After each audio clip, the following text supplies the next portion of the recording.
Hi, I'm Mina, and today we are going to learn about how to make video lectures more engaging. Just recording a video is not enough for a cool learning experience.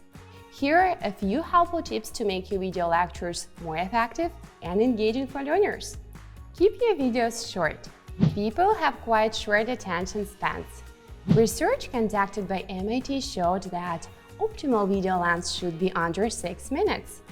If you make them any longer, only half of your students will make it to the end. So, keep your videos short. Use the rule of thirds. Mentally divide your shot into 9 equal parts like this.